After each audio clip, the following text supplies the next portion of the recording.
ఓం నమో వెంకటేశాయ.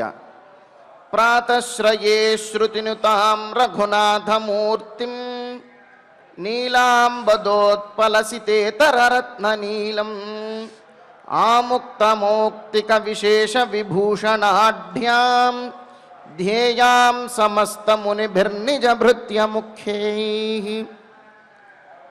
వేదములచే స్తుతింపబడువాడు,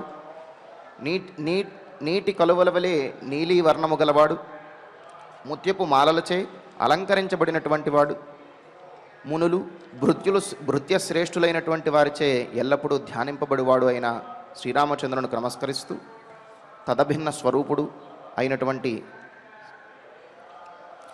స్వరూపుడైనటువంటి ఆ శ్రీనివాసుని యొక్క దివ్య అనుగ్రహ విశేషం చేత సమస్త మానవాళికి ధర్మ తత్పరతను సకల కార్యసిద్ధిని చేకూర్చాలన్నటువంటి సంకల్పంతో తిరుమల తిరుపతి దేవస్థానం వారు నిర్వహిస్తున్నటువంటి శ్రీమద్ రామాయణం అయోధ్యాకాండ ప్రవచన పారాయణ కార్యక్రమంలో నేటికి మనం 429వ రోజులకు ప్రవేశించాం. ఈ కార్యక్రమంలో ముందుగా అన్నమాచార్యుల వారి సంకీర్తన అయినటువంటి రామ రామభద్ర రవివంశ రాఘవ అనేటటువంటి సంకీర్తనను శ్రీమాన్ సరస్వతి ప్రసాద్ గారు, అన్నమాచార్య ప్రాజెక్టు కళాకారులు వారి బృందం యొక్క సహకారంతో ఆలపిస్తారు. శ్రవణం చేద్దాం. ఓం నమో వెంకటేశాయ.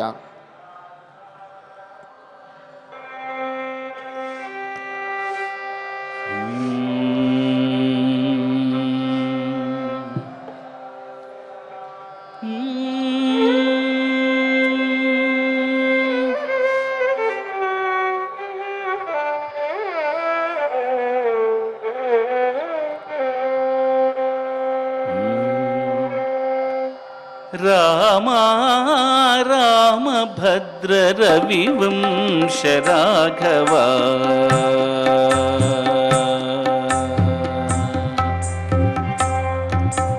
రామ రామభద్ర రవివంశ రాఘవ ఏమి అరుదిరి ఏమి అరుదిరి నీకటటివానికి నీ రామ రామభద్ర రవివంశ రాఘవ ఏమి అరుదిరి నీకటటివానికి నీ రామ రామభద్ర రవివంశ రాఘవ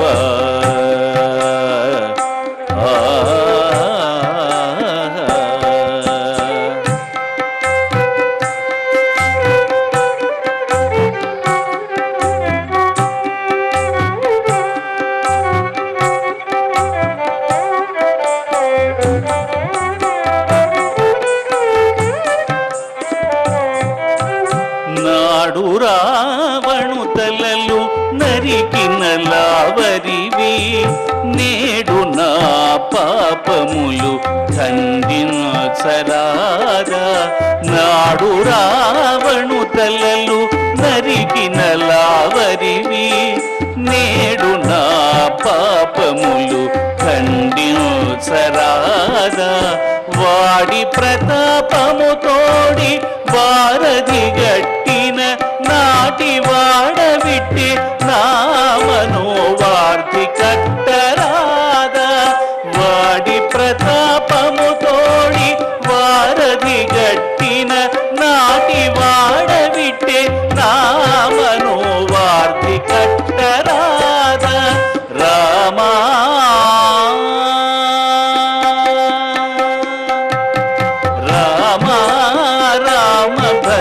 రవివంశ రాఘవ ఏమి అరుదిరి నీకటటివానికి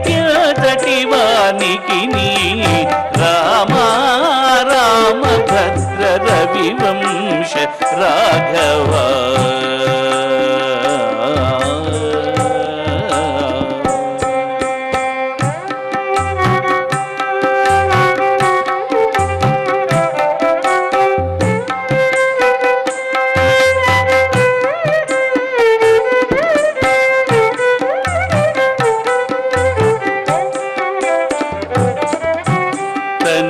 కుంభకర్ణాది దైత్యుల గెలిచితివి కినిసిన ఇంద్రియాల గెలువరాదా తనిసి కుంభకర్ణాది దైత్యుల గెలిచితివి కినిసిన ఇంద్రియాల గెలువరాదా ఎనసి హరుని విల్లు ఎక్కు పెట్టి వాచితివి ఘనము నా దుర్గుణము కడువంసరాదా ఎనసి హరుని విల్లు ఎక్కు పెట్టి వాచితివి ఘనము నా దుర్గుణము కడువంసరాదా రామా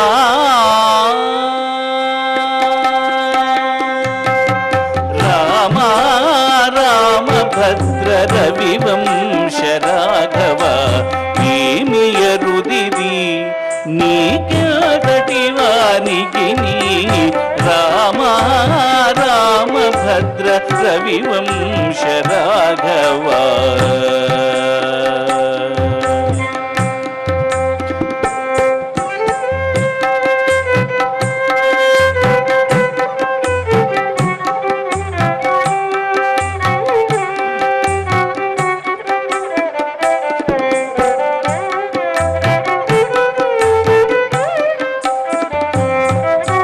సరుస విభీషణుడు శరణంటే గాచితివి గరిమనే శరణంటే కావరాదా సరుస విభీషణుడు శరణంటే గాచితివి గరిమనే శరణంటే కావరాదా తొరలి శ్రీ వెంకటేశ దొడ్డు కోసమేల 20 లోకహితానకేదైనానేమి తొరలి శ్రీ వెంకటేశ దొడ్డు కోసమేల 20 లోకహితానకేదైనానేమి రామా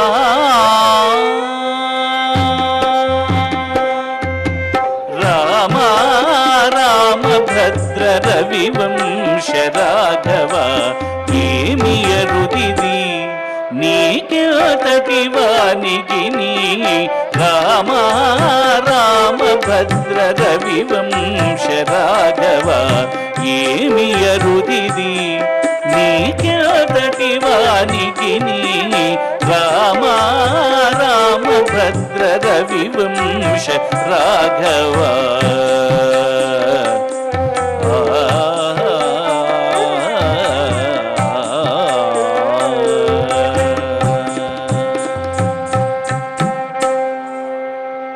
సంకీర్తనను ఎంతో చక్కగా శ్రవణం చేశాం.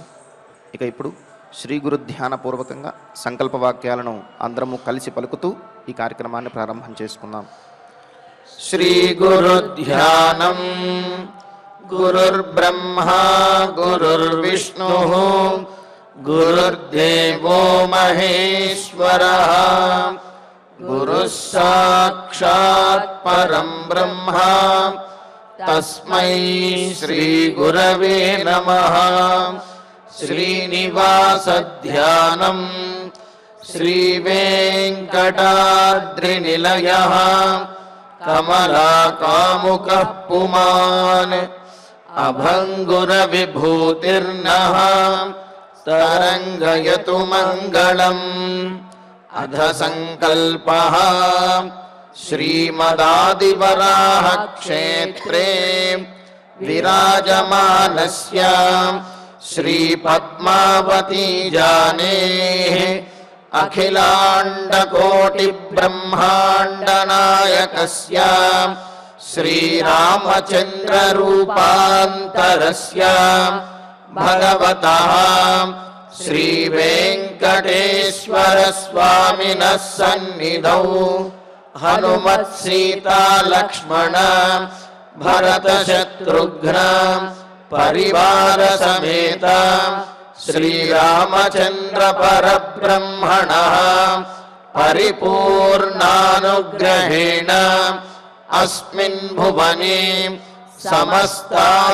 సమస్తాధివ్యాధీనాం నివారణార్థం भारतवर्षे विद्या वित्त वाणिज्य कृषि वैद्य वैज्ञानिक देशरक्षणादिरङ्गेषु विद्यमानानाम् आस्तिक महाजनानां सर्वेषां सकुटुम्बानाम् आयुरारोग्यैश्वर्य सद्बुद्धीत्यादि सर्वशुभफलप्राप्त्यर्थं धर्माचरणद्वारा श्रीरामराज्यस्य पुनर्व्यवस्थापनार्थम् उद्योगार्थिनां समुचितोद्योगप्राप्त्यर्थं दम्पतीनाम् अनुकूलदाम्पत्यसिद्ध्यर्थं सन्तानस्य पितृवाक्यपरिपालनानुकूल बुद्धिप्रचोदनार्थं सकलकार्यसिद्ध्यर्थं गोसंरक्षणार्थं च श्रीमद्वाल्मीकिरामायणे अयोध्याकाण्डे यथाशक्ति श्लोकव्याख्यानपुरस्सरम् 850 सर्गश्लोकपारायणम् तथा श्रीधन्वन्तरि मन्त्रपारायणम् च अन्योन्यसाहाय्येन आचार्यमुखेन करिष्यामहे। श्रीवाल्मीकि प्रार्थना। कूजन्तं राम रामेति मधुरं मधुराक्षरम् आरुह्य कविताशाखां वन्दे वाल्मीकि कोकिलम्। श्री आञ्जनेय प्रार्थना। मनोजवं मारुततुल्यवेगं जितेन्द्रियं बुद्धिमतां वरिष्ठं वातात्मजं वानरयूथमुख्यं श्रीरामदूतं शिरसा नमामि। श्रीरामायण प्रार्थना। वाल्मीकिगिरिसम्भूता रामसागरगामिनी पुनाति भुवनं पुण्या रामायण महानदी। श्रीराम प्रार्थना। अयोध्याख्येतु गुर्वर्धे त्यक्त्वा राज्यं गिरौ वसन् पादुके भरतायादात् स रामः शरणं मम। श्रीरामचन्द्र परब्रह्मणे नमः। अथ श्रीमद् रामायणे आदिकाव्ये अयोध्याकाण्डे 850 सर्गः। శ్రీమన్నారాయణ చరణౌ శరణం ప్రపద్యే. శ్రీమతే నారాయణాయ నమః. శ్రీరామాయ నమః. యది ప్రవ్రాజితో రామః లోభకారణకారితం వరదాన నిమిత్తం వా సర్వదా దుష్కృతం కృతం.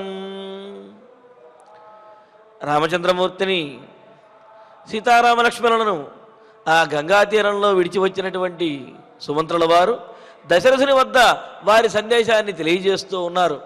మరి రాముడు అన్నటువంటి మాటలన్నీ కూడా తెలియజేశాడు, రాముడు చెప్పిన సందేశాన్ని. ఇంకా లక్ష్మణుడి మాటలను తెలియజేస్తూ ఉన్నాడు. లక్ష్మణుడి మాటలు కోపంతో ఉద్వేగంతో ఉన్నటువంటి మాటలు. ఆయన దశరథుడిని నిలదీస్తున్నట్లుగా అడుగుతూ ఉన్నాడు. అడుగుతూ, దశరథ మహారాజు అసలు రాముణ్ణి ఎందుకు వనవాసానికి పంపించాల్సి వచ్చింది? కైకేయికి ఇచ్చినటువంటి వరం కోసమని అంటాడా? తుచ్చమైనటువంటి కైకేయి వరం కోసమని జ్యేష్ఠ కుమారుడు, యోగ్యుడు, సకల గుణాభిరాముడైనటువంటి మా అన్నగారిని వనవాసానికి పంపిస్తారా? ఏది ఏమైనప్పటికీ చేసింది మాత్రమే తప్పు. చేయకూడనటువంటి పనిని చేయవలసినటువంటి కర్తవ్యంలాగా భావించి చేశాడు మహానుభావుడు. ఇదేనా ధర్మము అని చెప్పి అని అడుగుతూ రాముడిని వరప్రభావంతో పంపించాను అని చెప్పిన, లేకపోతే కైకేయి యొక్క లోభం వల్ల రాముణ్ణి వనానికి పంపించవలసి వచ్చింది అని చెప్పిన, ఎలా చెప్పినా రెండు రకాలుగాను కూడా దశరథ మహారాజు చేసింది తప్పే అవుతుంది అని చెప్పి అంటున్నాడు. ఎందుకు అంటే వరప్రభావం వలన అంటే వరము ఇచ్చే సందర్భంలో ఈ వరము ఇస్తాను అనే మాట దశరథ మహారాజు అనలేదు. అసలు అప్పటికి ప్రస్తావన అనేదే లేదు. కావున ఆ వరమును అడగటం తప్పు. మరి కైకేయి యొక్క లోభ ప్రభావంతో అంటారా? అది సాక్షాత్తుగా తప్పనేది ప్రత్యక్షంగానే తెలుస్తున్నది. కావున ఇలాగా వరం వల్ల పంపించిన, లేకపోతే కైకేయి యొక్క లోభానికి కట్టుబడి దశరథ మహారాజు రాముడిని పంపించిన అది దోషకారణమే అవుతుంది అని అంటున్నారు. అదేంటండి, ఇచ్చిన వరం తీర్చుకోవాలి కదా అంటే, వరం ఇచ్చాడు కానీ రాముడిని పంపిస్తానని చెప్పి అనలేదుగా. ఆ మాట అడిగినప్పుడు ఈ వరము తప్ప ఇంకేమైనా అడుగు నేను ఇస్తాను, ఇది మాత్రం చెయ్యలేను అని దశరథ మహారాజు చెప్పవచ్చును కదా. నేను మనం ఒక ధర్మశాస్త్రం కూడా చెప్పుకున్నాం. ఎవరికైనా తన పిల్లలను ఇస్తాను అని చెప్పి మాట ఇచ్చిన తర్వాత మాకు సంతానం కలిగితే నీకో పిల్లాడిని దత్తత్తు ఇస్తాను అని చెప్పి మాట ఇచ్చిన తర్వాత ఒకే సంతానం కలిగినట్లయితే కనుక అప్పుడు దత్తత ఇవ్వవలసిన అవసరం లేదు, ఇవ్వకూడదు కూడా. నత్వేకపుత్రం దద్యాత్ నత్వేవ జ్యేష్ఠపుత్రకం అని చెప్పుకున్నాం కదా. అలాగే ఆ కలిగినటువంటి ఎక్కువ సంతానం కలిగినప్పటికీ కూడా ఇస్తానన్న మాట ప్రకారం ఇవ్వాలి అంటే, ఒకవేళ అవతలి వాడు కనుక నీ పెద్ద కుమారుడిని ఇవ్వు అన్నా సరే ఇవ్వనవసరం లేదు, ఎందుకంటే పెద్ద కుమారుడు కులదీపకుడు కావున అతన్ని ఇవ్వకూడదు అని చెప్పి అన్నారు. కావున దశరథ మహారాజు నేను వరం ఇచ్చేశాను, అందువలన ఇప్పుడు ఆమె కైకేయీదేవి లోభంతో కోరుకున్నప్పటికీ కూడా ఇప్పుడు నేను ఆ వరం తీర్చవలసిందే అని అంటున్నాడు. కానీ దశరథ మహారాజు వద్ద ఇంకొక అవకాశం కూడా ఉన్నది కదా. ఈ వరం తప్ప ఇంకేమైనా కోరుకో ఇస్తాను అని చెప్పి కైకేయిని మందలించవచ్చును కదా. కానీ అలా చెయ్యలేకపోయాడు అని చెప్పి లక్ష్మణుడు ఆవేదనతో అంటున్నాడు. కానీ దశరథ మహారాజు ఈ పని కూడా చేశాడు. ఏమని అన్నాడు? పోనీ రాముడు వనానికి రాముడి యొక్క పట్టాభిషేకం ఆపేస్తానులే, రాముడిని మాత్రము అయోధ్యానగరంలోనే ఉండని కైకా అని చెప్పి కాళ్ళ వెళ్ళబడి మరి దశరథ మహారాజు ప్రార్థించాడు. అయినా సరే కైకేయి మనస్సు కరుగలేదు కనుకనే రాముడిని ఈ విధంగా వనవాసానికి పంపించవలసి వచ్చింది అనుకున్నారు. మరి ఇక్కడ లక్ష్మణస్వామి అన్నటువంటి మాటలకు కొన్ని మనకు ప్రమాణాలు కూడా ఉన్నాయి. అంటే జ్యేష్ఠపుత్రుణ్ణి విడువరు అని చెప్పడానికి ప్రమాణాలు కూడా ఉన్నాయి. మనకు బాలకాండ, రామాయణంలోనే బాలకాండలో అంబరీషుడు చేస్తున్నటువంటి అశ్వమేధ యాగంలో పశువుగా ఆయన యొక్క ఆ అశ్వము ఎవరో అపహరించేస్తే అది కనిపించకపోతే అందులో పశువుగా వినియోగించడానికి మరి రుచిక మహర్షి యొక్క పుత్రులను కోరతాడు. ఆయనకి 3 సంతానం రుచిక మహర్షికి. 3 సంతానం అయితే సరే, రుచిక మహర్షి లోక కళ్యాణం కోసం జరుగుతున్నటువంటి యాగం కోసము తాను త్యాగం చేయడానికి సిద్ధపడితే మరి పెద్ద కుమారుణ్ణి పంపించాలి అని అనుకుంటే ఆయన మహర్షి అంటాడు, పెద్ద కుమారుడిని పంపించడానికి నేను ఒప్పుకోను అని చెప్పి. పోనీ చిన్నవాడిని పంపిద్దామంటే వాళ్లే వెళతాము అంటారు. అయినప్పటికీ కూడా రుచిక మహర్షి పెద్దవాడిని పంపించడానికి ఒప్పుకోడు. సరే, చిన్నవాడిని అంటే కనిష్టాహ మాతృషు వల్లభాహ అని చెప్పినట్లుగా చంటివాడు అంటే చిన్నవాడు అంటే కనుక తల్లులకు తనతో ముద్దు, వారిని విడిచిపెట్టలేరు. కావున తల్లి నిరాకరిస్తుంది, అమ్మో చిన్నవాడిని నేను పంపించలేను అని చెప్పి అంటుంది. దాంతో మధ్యలో ఉన్నవాడు అనుకుంటాడు, పెద్దవాడిని పంపించడానికి తండ్రి అంగీకరించడం లేదు, చిన్నవాడిని పంపించడానికి తల్లి అంగీకరించడం లేదు. కావున తల్లిదండ్రుల యొక్క రుణం తీర్చుకోవడానికి నేనే వెళతాను అని చెప్పి ఆ సునశ్శేపుడు అంబరీషునితో పాటు వెళతాడు. మరి ఆ యాగం దగ్గరికి వెళతాడు. అయితే ఆ మార్గ మధ్యంలో విశ్వామిత్రుడు తారసపడటము, విశ్వామిత్రుని యొక్క అనుగ్రహంతో ఆయన రక్షించబడటము కూడా జరుగుతుందన్నమాట.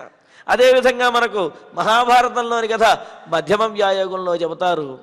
ఒకానొక సందర్భంలో హిడింబి ఉపవాసం చేస్తుంది హిడింబి రాక్షసి. ఉపవాసం చేసిన తర్వాత ఆ తర్వాత రోజు ఆహారం తీసుకోవాలి అని చెప్పి తన కుమారుడికి చెబితే ఆయన ఘటోద్గజుడు వెళ్ళి ఒకానొక అడవిలో ఎవరైనా దొరికితే నరమాంసం తీసుకువెళ్ళాలి అని చెప్పి ఆ నరుణ్ణి తీసుకువెళ్ళాలి ఎదురు చూస్తూ ఉంటే ఒక బ్రాహ్మణ కుటుంబం వెళుతూ ఉంటుంది. తల్లి తండ్రి 3 పిల్లలు వెళుతూ ఉంటే మరి వచ్చి చెబుతాడు, నాకు మీలో ఎవరైనా ఆహారంగా రావాలి, నేను తీసుకువెళతాను అని. అప్పుడు యజమాని వెళదాము అని అనుకుంటాడు.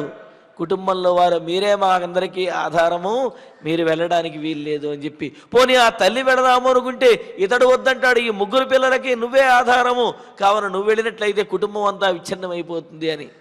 పెద్ద కుమారుడు వెళతానంటే తండ్రి ఒప్పుకోడు, చిన్న కుమారుడు వెళతానంటే తండ్రి పెద్ద కుమారుడు వెళతానంటే తండ్రి ఒప్పుకోడు, చిన్న కుమారుడు వెళతాను అంటే తల్లి ఒప్పుకోదు. ఇక మధ్యమ కుమారుడే ఆ ఘటోద్గజునితో వెళుతూ ఉంటే కొంత దూరం వెళ్ళిన తర్వాత అక్కడ ఆయన దాహం కోసం అని చెప్పి చెరువు దగ్గరికి వెళతాడు. ఆ సందర్భంలో మరి ఘటోద్గజుడికి ఆ మధ్యముడు కదా, ఆ మధ్యముడు కనిపించగా మధ్యమా మధ్యమా అని పిలుస్తూ ఉంటే అక్కడే ఆ వనంలో ఈ పాండవులు ఉంటారు. మరి పాండవులలో మధ్యముడు భీముడు, కావున మధ్యమా మధ్యమా అని పిలిచేటప్పటికీ భీముడు వస్తాడు. భీముడు వచ్చేటప్పటికి ఈ బ్రాహ్మణ కుటుంబం కూడా తారసపడుతుంది. వాళ్ళు జరిగిన వృత్తాంతం అంతా కూడా చెబుతారు. అప్పుడు ఘటోద్గజునితో పాటు భీముడే వెళతాడు. వెళ్ళి నేను మధ్యమున్నే, వీళ్ళని ఈ కుటుంబాన్ని విడిచిపెట్టే నేను వెళతానని చెప్పి వెళతాడు. అక్కడ హిడింబి దగ్గరికి వెళ్ళిన తర్వాత భీముడిని చూచి ఆమె తన పతిగా గుర్తించి అక్కడ జరగవలసినటువంటి తతంగం అంతా కూడా జరుగుతుందన్నమాట. ఆనందంగా వాళ్ళు ఉంటారు. ఇలాగా అంటే జ్యేష్ఠ కుమారుణ్ణి విడిచిపెట్టడము అనేది ఎక్కడా కూడా లేదు. తండ్రి ముఖ్యంగా జ్యేష్ఠ కుమారుడి విషయంలో చాలా పట్టుదలగా ఉంటాడు. జ్యేష్ఠ కుమారుని విడవటానికి ఏమాత్రము ఒప్పుకోడు అనేది ధర్మశాస్త్రాల్లోనూ పురాణాల్లో కూడా అనేక చోట్ల ఉన్నది. మరి ఇవన్నీ తెలిసినప్పటికీ కూడా దశరథ మహారాజు, ధర్మం తెలిసినటువంటి దశరథ మహారాజే జ్యేష్ఠ కుమారుడైనటువంటి రామచంద్రమూర్తిని విడిచిపెట్టేశాడు అంటే ఇదెక్కడి ధర్మము? కావున అది వరప్రభావంతో చేసిన, కైకేయి లోభం వల్ల చేసిన, దశరథుడు చేసింది మాత్రము అన్యాయమే అవుతుంది అని చెప్పి లక్ష్మణస్వామి ఆయన అభిప్రాయపడుతూ దశరథ మహారాజుని నిలదీయమన్నట్లుగా చెప్పాడు. మహారాజా మిమ్మల్ని నిలదీయమని చెప్పాడు అని చెప్పి సుమంత్రుల వారు లక్ష్మణుని మాటలను దశరథ మహారాజు వద్ద ఈ విధంగా తెలియజేశాడు. తెలియజేసి ఇంకా లక్ష్మణుడు ఇలా అంటున్నాడు, ఇదం తావద్యథా కామం ఈశ్వరస్య కృతే కృతం రామస్య తు పరిత్యాగే నహేతుముపలక్షయే. రామస్య పరిత్యాగే ఎన్ని ఆలోచించినప్పటికీ కూడా లక్ష్మణుడి మాటలు ఇవన్నీ ఎంత ఆలోచించినా, ఎన్నిసార్లు ఆలోచించినా రామస్య పరిత్యాగే, రాముణ్ణి విడిచిపెట్టడానికి, రాముణ్ణి వనవాసానికి పంపించడానికి కలిగిన హేతుం సరైనటువంటి కారణాన్ని, కారణములేవో ఉన్నాయి అవి నేను కాదంటం లేదు, కానీ ఏది కూడా సరైన కారణంగా నాకు అనిపించడం లేదు. హేతుం సరైనటువంటి కారణమును నవుపలక్షయే, నాకేది కనిపించడం లేదు. ఇదంతా కూడా ఈశ్వరస్య కృతే, రాజ్ఞ, నేను స్వతంత్రమైనటువంటి వాడిని, నేను చక్రవర్తిని, నా మాటకు ఎదురు లేదు, నేను ఏది చెప్పినా సరే వినాల్సిందే, నా మాట శాసనం అన్నట్లుగా దశరథ మహారాజు చేత లేదా దశరథ మహారాజు ఈ విధంగా చేశాడు తప్ప రాముణ్ణి వనవాసానికి పంపించడానికి సరి అయినటువంటి కారణము నాకేమీ కనిపించడం లేదు సుమంత్ర, ఈ మాటనే మా నాన్నగారితో చెప్పు అని లక్ష్మణస్వామి చెప్పమన్నాడు మహారాజా అని లక్ష్మణుడి మాటలను చెబుతూ ఉన్నాడు.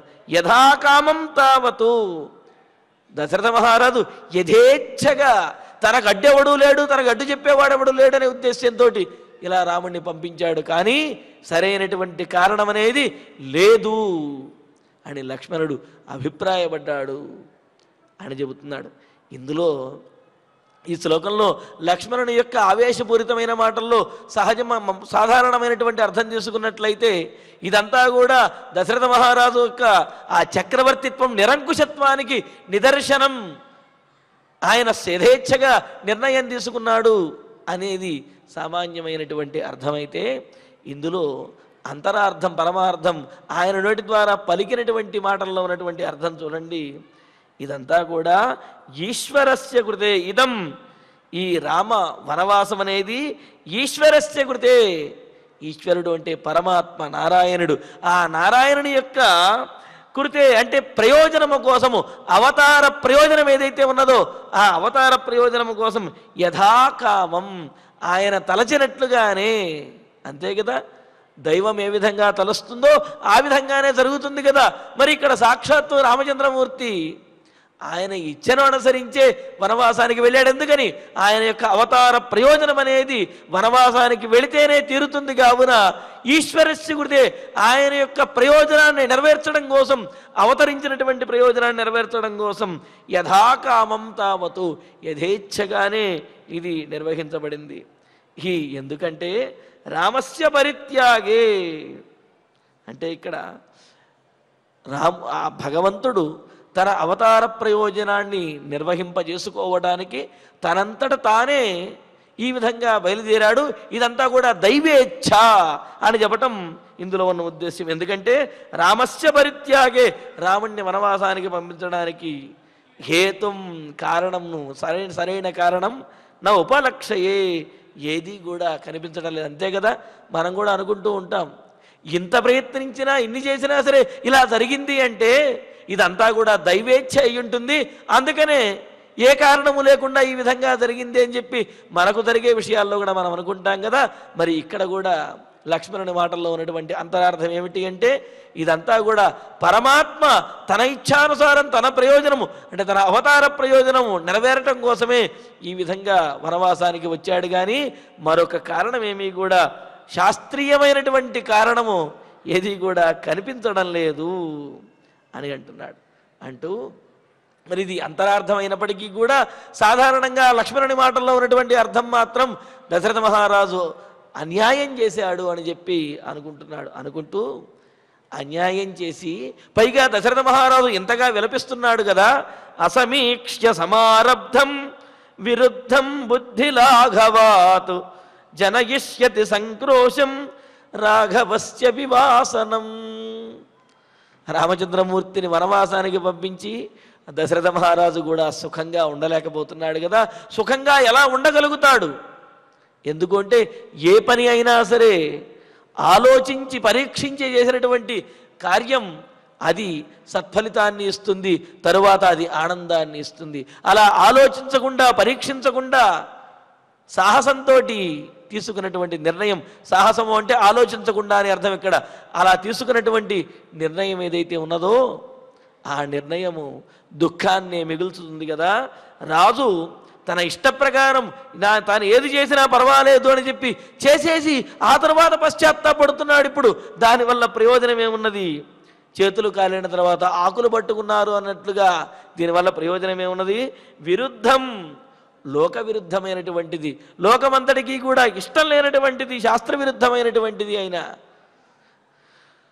అసమీక్ష్య అటువంటి దాన్ని ఆలోచించకుండా విచారించకుండా బుద్ధిలాఘవాత్ బుద్ధి మాంద్యం వల్ల అన్నీ నాకు తెలుసులే అనే అహంకారంతో సమారబ్ధం చేసినట్లయితే అలా చేయబడినటువంటి పని ఏమిటి? రాఘవస్య వివాసనం, రాముణ్ణి వనవాసానికి పంపించడం. లోకమందరూ వద్దు అనుకుంటున్న లోక విరుద్ధంగా ఉన్నప్పటికీ కూడా ఆలోచించకుండా బుద్ధిమాంద్యంతో ఇలాగ రాముణ్ణి వనవాసానికి పంపించడం ఏదైతే ఉన్నదో అది సంక్రోశం జనయిష్యతి, తప్పనిసరిగా దశరథ మహారాజులు మరింత ఎక్కువ దుఃఖాన్ని కలుగజేస్తుంది. ఇప్పటికే బాధపడుతున్నాడు కానీ ఇంకా ఎక్కువ దుఃఖాన్ని కలుగజేస్తుంది. ఎందుకు అంటే అసమీక్ష్య సమారబ్ధం విరుద్ధం బుద్ధిలాఘవాత్, ఆలోచించకుండా బుద్ధిని వినియోగించకుండా అహంకారంతో బుద్ధిమాంద్యంతో చేసినటువంటి పనులు ఏమైనా సరే అవి దుఃఖాన్నే మిగుల్చుతాయి అని లక్ష్మణస్వామి చెప్పమన్నాడు మహారాజా అని సుమంత్రుడు చెబుతున్నారు. ఇక్కడ లక్ష్మణస్వామి అన్నటువంటి మాటలు కేవలము దశరథ మహారాజుకే కాదు, మనకి కూడా, అంటే మనము కూడా జీవితంలో ఎలా వ్యవహరించాలనే దానికి మార్గనిర్దేశకంగా ఉంటాయి. అంటే ఏదైనా సరే ఒక ముఖ్యమైనటువంటి పని, అయితే నలుగురికి అందరికీ సంబంధించినటువంటి పని, కుటుంబం పైకి రావడానికి లేకపోతే కుటుంబానికి సంబంధించినటువంటి పని చేస్తున్నప్పుడు చక్కగా విచారించి అందరి యొక్క అభిప్రాయములను ఎరిగి దానివల్ల వచ్చేటటువంటి ఫలితములను తెలుసుకుని చెయ్యాలి.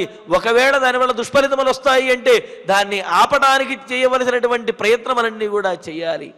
అంతేగాని అలాగా అన్యాయంగా చెయ్యకూడదు అన్నారు. ఏమిటి అలా ఎందుకు ఆలోచించి చెయ్యాలి అని అంటే, ఎందుకు ఆలోచించి అంతగా ఆలోచించి ఎందుకు చెయ్యాలి అని అంటే దానికి మనకు పంచతంత్రంలో అపరీక్షిత కారకం అనే భాగంలో చెబుతారు. కుదృష్టం కుపరిజ్ఞాతం కుశ్రుతం కుపరీక్షితం తన్నరేణ నకర్తవ్యం. సరిగ్గా చూడనటువంటిది, అలాగే కుపరిజ్ఞాతం సరిగ్గా తెలియనటువంటిది, కుపరీక్షితం సరిగ్గా పరీక్షించనటువంటి కార్యం ఏదైతే ఉందో ఆ కార్యాన్ని ఎప్పుడూ కూడా చెయ్యకూడదు. ఎందుకు అంటే దాని యొక్క పూర్తి జ్ఞానం తెలియకుండా దాన్ని సరిగ్గా చూడకుండా నాకు తెలుసులే అనుకుని కనుక చేసినట్లయితే అది దుఃఖాన్ని మిగులుస్తుంది అని చెప్పి అన్నారు. అంతేకాదు అపరీక్ష్య నకర్తవ్యం కర్తవ్యం సుపరీక్షితం పశ్చాద్భవతి సంతాప బ్రాహ్మణి నకులం యథా అని చెప్పినట్లుగా మనకు పంచతంత్రంలో అనేకమైన కథలు కూడా ఉన్నాయి కదా. ఒకానొక బ్రాహ్మణి ఆమె పరీక్షించకుండా కేవలం తన కన్నుల ముందు కనిపించినటువంటి దాన్ని తీసుకుని దాని ఆధారంగా ఏదో ఊహించుకుని ఆమె చేయకూడనటువంటి పని చేసి తర్వాత పశ్చాత్తాపడింది. కావున ఏమని చెబుతున్నాడు, అపరీక్ష నకర్తవ్యం, పరీక్షించకుండా ఏ పని చెయ్యకూడదు, సమీక్షించకుండా ఏదైనా సరే సుపరీక్షితం, పరీక్షించి సమీక్షించి ఆలోచించి నలుగురితో చర్చించి ఆ పని చెయ్యాలి. కానీ ఆవేశంతో పని అనేది చెయ్యకూడదు.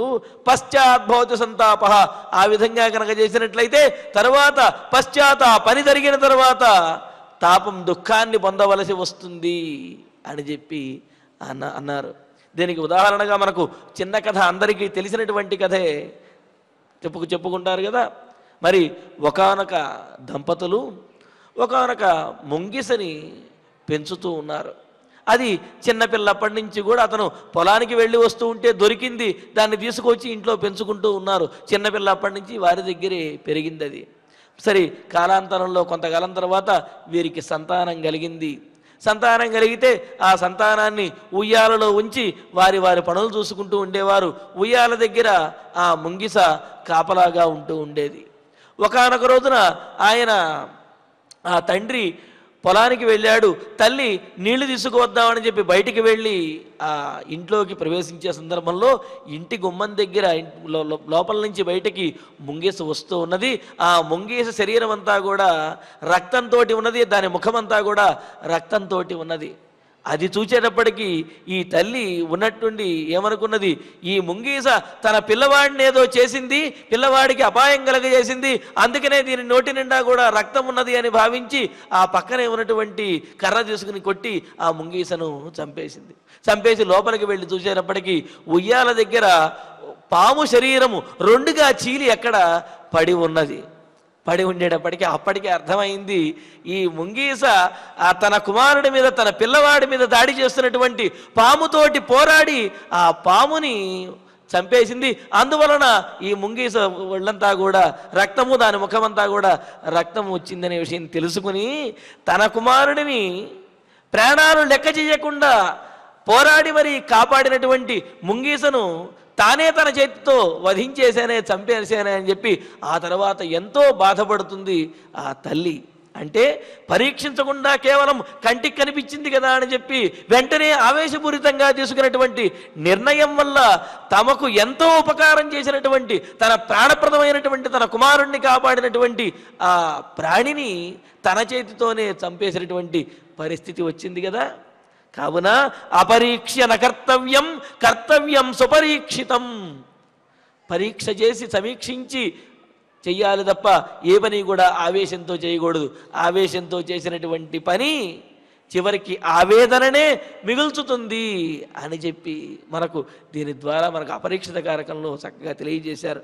అందుకనే ఇక్కడ లక్ష్మణస్వామి ఈ మాటనే అంటూ ఉన్నాడు దశరథ మహారాజు తోటి సుమంత్రుల వారి ద్వారా, అసమీక్ష సమారబ్ధం విరుద్ధం బుద్ధిలాఘవాత్. ఆలోచించకుండా, అందరితో చర్చించకుండా, బుద్ధిమాంద్యంతో అన్యాయంగా చేసినటువంటి ఈ రాముణ్ణి వనవాసానికి పంపించడం అనే పని ఏదైతే ఉన్నదో దీనివల్ల దశరథ మహారాజు మరింతగా బాధపడవలసి వస్తుంది అని చెప్పి అన్నాడు. ఆ మాటనే సుమంత్రుల వారు తెలియజేశాడు. ఇంకా ఆ తర్వాత లక్ష్మణుడు ఎంత మాట అంటున్నాడో చూడండి. రామచంద్రుని యందు లక్ష్మణునికి ఉన్నటువంటి ప్రేమ, అలాగే రాముడికి కలిగినటువంటి కష్టానికి తాను తట్టుకోలేనటువంటి స్థితి ఎంత ఉందో చూడండి. అహం తావన్ మహారాజే పితృత్వం నోపలక్షయే భ్రాతా భర్తా చ బంధుశ్చ పితా చ మమ రాఘవ. ఇన్ని మాటలు ఎందుకు? నేను దశరథ మహారాజు యందు తండ్రితనాన్ని చూడటం లేదు, నేను దశరథ మహారాజుని తండ్రిగా ఒప్పుకోను అని చెప్పి అనేశాడు లక్ష్మణస్వామి. మరి ఈ మాట వింటే ఆ తండ్రికి ఎంతటి బాధ కలుగుతుంది? అసలు ఈ మాట అనాలి అంటే లక్ష్మణస్వామి ఎంత బాధ కలిగితే ఈ మాట అనగలిగాడు. అదే అంటున్నాడు ఇక్కడ. అహం తావతు, నేను మాత్రం మా అన్నగారు ఏదో సాత్వికంగా ఉండేవాడు, ఎన్ని చేసినా సరే తట్టుకునేవాడు, మృదు స్వభావం కలిగిన వాడు కావున ఆయన ఏమైనా అనుకోవచ్చునేమో, కానీ నేను మాత్రము దశరథ మహారాజుని తండ్రిగా నేను ఒప్పుకోలేను, తండ్రిగా అంగీకరించలేకపోతున్నాను. మహారాజే పితృత్వం నా ఉపలక్షయే, మా తండ్రి గారి యందు ఆ తండ్రితనాన్ని నేను చూడలేకపోతున్నాను. ఆయన నిజమైనటువంటి తండ్రి అయితే ఈ విధంగా చేస్తాడా? కావున ఆయన పేరుకు తండ్రే గాని తండ్రికి ఉండవలసినటువంటి లక్షణం దశరథ మహారాజు యందు లేదు అని లక్ష్మణుడు అంటున్నాడు. ఇంకో మాట కూడా అంటున్నాడు. అహం తావత్ మహారాజే పితృత్వం నోపలక్షయే, నేను మహారాజుని తండ్రిగా పరిగణించడం లేదు, ఏదో పేరుకు తండ్రే కానీ నేను తండ్రిగా ఆయన్ని పరిగణించలేకపోతున్నాను అంటున్నాడు.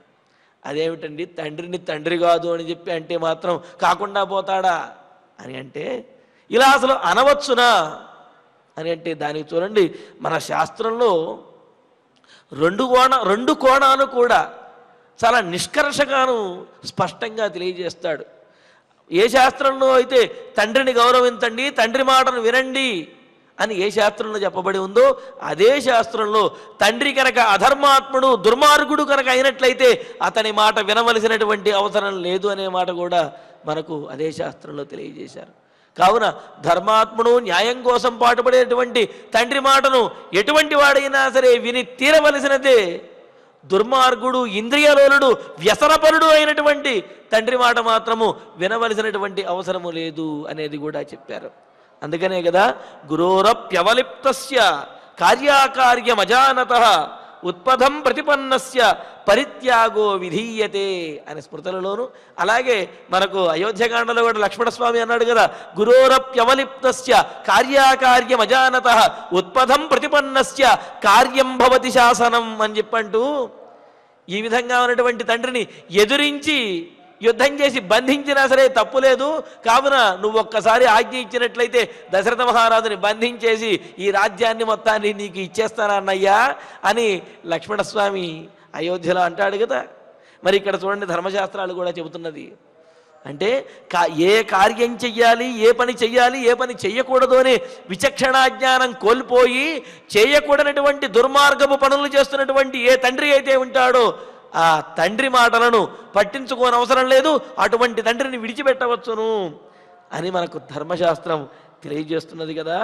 అది గుర్తుపెట్టుకోవాలి. ఇక్కడ స్వార్థం గురించి ఆలోచించకూడదు. తండ్రి తన మాట వింటలేదు కదా అని చెప్పి విడిచిపెట్టడం తప్పు. తండ్రి ఏదైనా దుర్మార్గములు చేస్తుంటే అప్పుడు విడిచిపెట్టాలి తప్ప ఆ పోషించేవాడిని నేను నా మాట మా నాన్న వింటలేదు కాబట్టి విడిచిపెడతాను అంటే అది అధర్మం అవుతుంది. తండ్రి కొడుకు మాట విన్నా వినకపోయినా సరే తండ్రిని పోషించవలసిన, తల్లిదండ్రులను పోషించవలసినటువంటి బాధ్యత కుమారుడికే ఉన్నది. ఈ విషయంలో ఏ సందేహము లేదు. తల్లిదండ్రులను విడిచిపెట్టకూడదనేదే ధర్మశాస్త్రంలో చెబుతున్నటువంటి విషయం.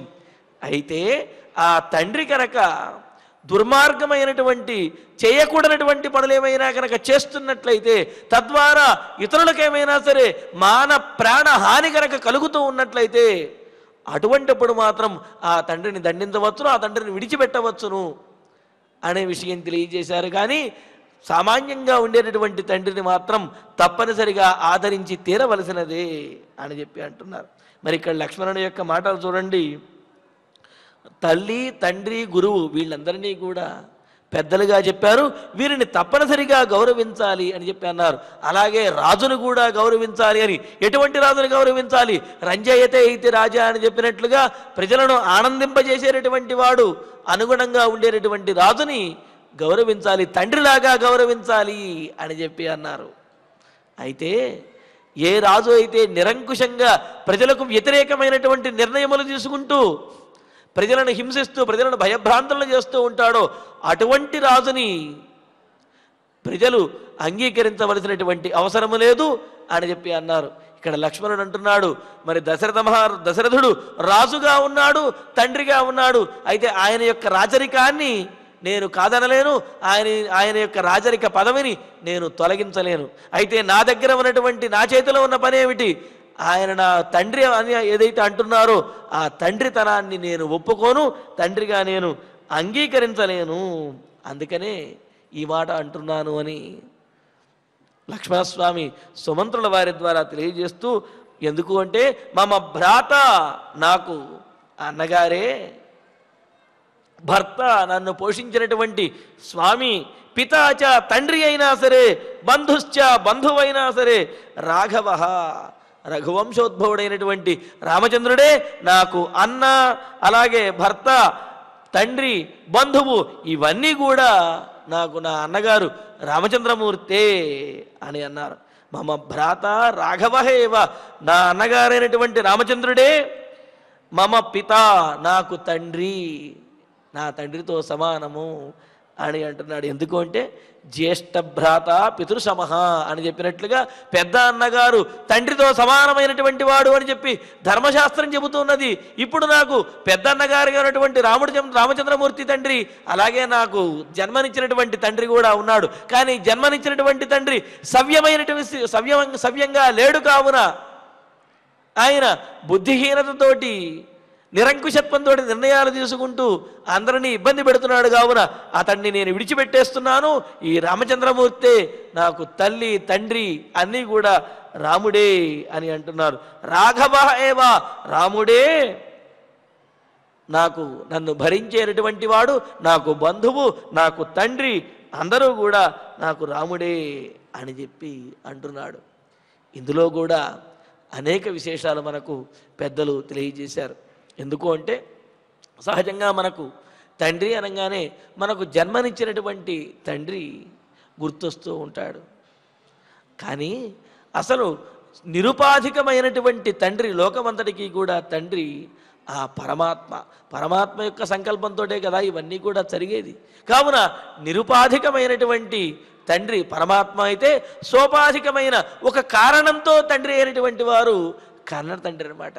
అంటే కన్న తండ్రికి మనకు ఒక ప్రత్యేకమైనటువంటి సంబంధం వలన మనం మనకు తండ్రికి ఈ పితాపుత్ర సంబంధం అనేది ఏర్పడినది. మరి ఇటువంటి కారణమేమీ లేకుండా సాక్షాత్తుగానే పరమాత్మ మనకు తండ్రితో సమానము, తండ్రి అని చెప్పి అన్నారు.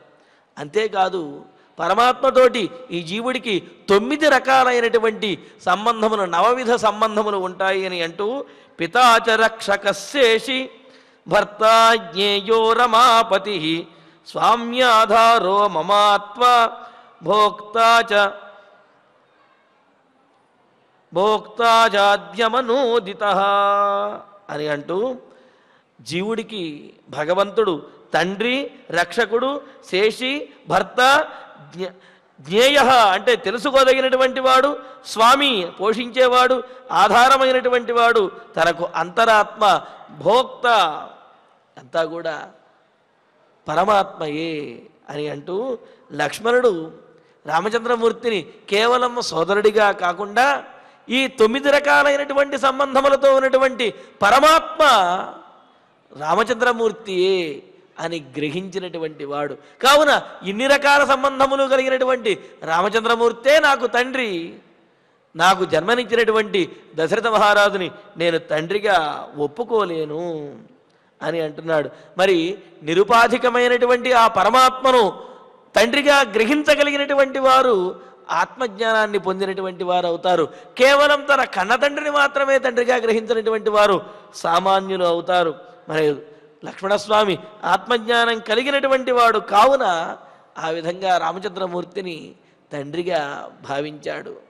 అంతేకాదు ఇక్కడ తండ్రి ఈ శరీరాన్ని ఇస్తాడు.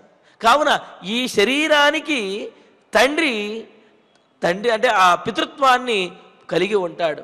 కానీ ఈ శరీరంలో ఉన్నటువంటి జీవుడు మాత్రము, ఈ జీవుడికి మాత్రము తండ్రి సాక్షాత్తు పరమాత్మయే అవుతాడు. ఎందుకంటే ఆ పరమాత్మ యొక్క అనుగ్రహంతో ఈ జీవుడు ఈ శరీరంలో ఉంటున్నాడు. కావున ఈ జీవుడికి తండ్రి మాత్రము పరమాత్మయే అవుతాడు. అంతేకాదు తన తండ్రి యొక్క శరీరంలో ఉన్న జీవుడికి కూడా పరమాత్మే కారణమవుతాడు. కావున తన తండ్రి శరీరము తన శరీరానికి కారణం కావున తన తండ్రి శరీరము తనకు ఆ పితాపుత్ర సంబంధం అనేది ఉన్నది. కావున ఈ జీవుడికి మాత్రము సాక్షాత్తుగా పరమాత్మతోటే ఆ సంబంధం అనేది ఉంటుంది అని ఆ జీవుడికి పరమాత్మకి ఉన్నటువంటి సంబంధాన్ని గుర్తించినటువంటి వాడు లక్ష్మణస్వామి.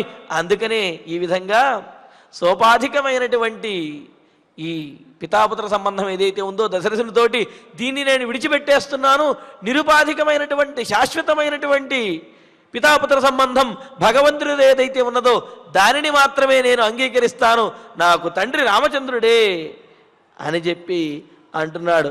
అంతేకాదు ఆ తనలో ఉన్నటువంటి ఆ పరమాత్మను గ్రహించకుండా ఆ పరమాత్మ స్వరూపుడైనటువంటి రామచంద్రమూర్తిని దూరంగా పంపించేసినటువంటి నా తండ్రి దశరథ మహారాజు ఏం వివేకవంతుడు.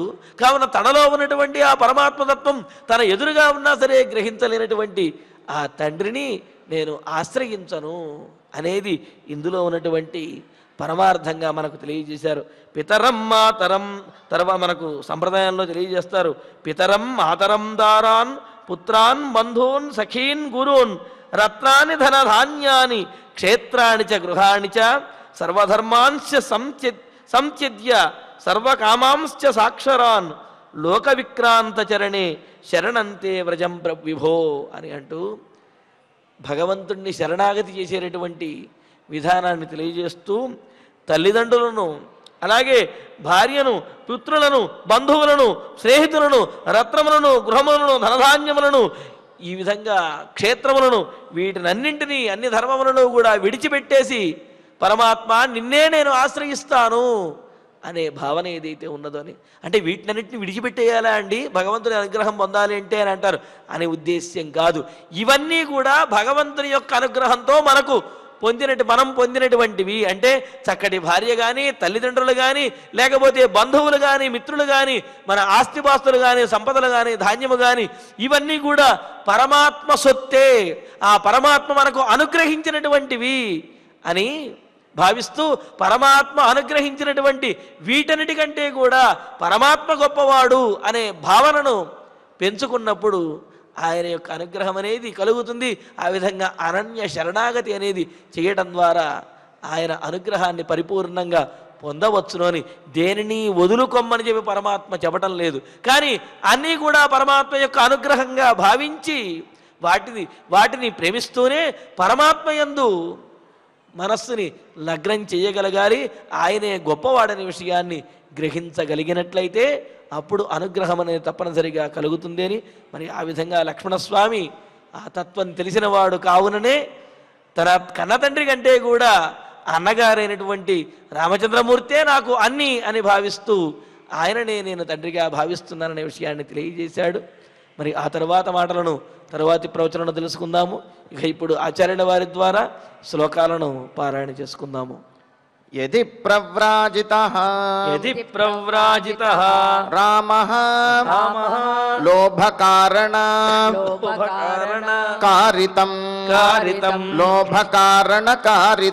లోభకారణకారితం వరదాన నిమిత్తం వా వరదాన నిమిత్తం వా సర్వథా దుష్కృతం కృతం ఇదం తావత్ యథా కామం ఈశ్వరస్య కృతే కృతం రామస్య తు పరిత్యాగే నహేతుం न हेतुम् उपलक्षये असमीक्ष्य समारब्धं विरुद्धं बुद्धिलाघवात् जनयिष्यति संक्रोशं राघवस्य विवासनम् अहं तावत् महाराजे पितृत्वं नोपलक्षये भ्राता भर्ता च बन्धुश्च पिता च मम राघवः सर्वलोकप्रियं त्यक्त्वा सर्वलोकहिते रतं सर्वलोकः अनुरज्येत कथं त्वानेन कर्मणा इत्यार्षे श्रीमद् रामायणे आदिकाव्ये अयोध्याकाण्डे अष्टपञ्चाशे सर्गे पंचश्लोकाः ఫలశ్రుతి నుండి మంగళాంతం వరకు అందరము కలిసి పఠిద్దాం. ఫలశ్రుతి ఆయుష్యమారోగ్యకరం యశస్యం సౌభ్రాతృకం బుద్ధికరం సుఖం చ శ్రోతవ్యమేతన్నియమేన సద్భిః ఆఖ్యానమోజస్కర వృద్ధికామైః. శ్రీరామచంద్ర పరబ్రహ్మణే నమః. అథ ధన్వంతరి ధ్యానం అచ్యుతానంత గోవింద విష్ణో నారాయణామృత రోగాన్ మే నాశయాశేషాన్ ఆశు ధన్వంతరే హరే. ఆరోగ్యం దీర్ఘమాయుష్యం బలం తేజోధియం శ్రియం స్వభక్తేభ్యో గృహంతం వందే ధన్వంతరిం హరిం. ధన్వంతరేరిమం శ్లోకం భక్త్యా నిత్యం పఠంతి యే అనారోగ్యం న తేషాం స్యాత్ సుఖం జీవంతి తే చిరం. ఓం నమో భగవతే వాసుదేవాయ ధన్వంతరయే అమృతకలశహస్తాయ వజ్రజలౌకహస్తాయ సర్వామయ వినాశనాయ త్రైలోక్యనాథాయ మహావిష్ణవే స్వాహా. ఓం వాసుదేవాయ విద్మహే సుధాహస్తాయ ధీమహి తన్నో ధన్వంతరి ప్రచోదయాత్. అథ నవగ్రహ ప్రార్థనా. ఆరోగ్యం పద్మబంధుర్వితరతు నితరాం సంపదం శీతరశ్మిః. భూలాభం భూమిపుత్రః సకలగుణయుతాం వాగ్ విభూతిం చ సౌమ్యః. సౌభాగ్యం దేవమంత్రీ రిపుభయశమనం భార్గవః. శౌర్యమార్గిః దీర్ఘాయుః సైంహికేయః. విపులతరయశకేతుః ఆచంద్రతారం. అరిష్టాని ప్రణశ్యంతు దురితాని భయాని చ. శాంతిరస్తు శుభం మేస్తు గ్రహాః కుర్వంతు మంగళం. అథ క్షమా ప్రార్థనా. యదక్షరపదభ్రష్టం మాత్రాహీనం చ యద్భవేత్ తత్సర్వం క్షమ్యతాం దేవ నారాయణ నమోస్తుతే. అథ భగవత్సమర్పణం. కాయేన వాచా మనసేంద్రియైర్వా బుద్ధ్యాత్మనా వా ప్రకృతే స్వభావాత్ కరోమి యద్యత్ సకలం పరస్మై నారాయణాయేతి సమర్పయామి. అథ మంగళం శ్రియః కాంతాయ కళ్యాణ నిధయే నిధయేర్ధినాం. శ్రీవేంకట నివాసాయ శ్రీనివాసాయ మంగళం.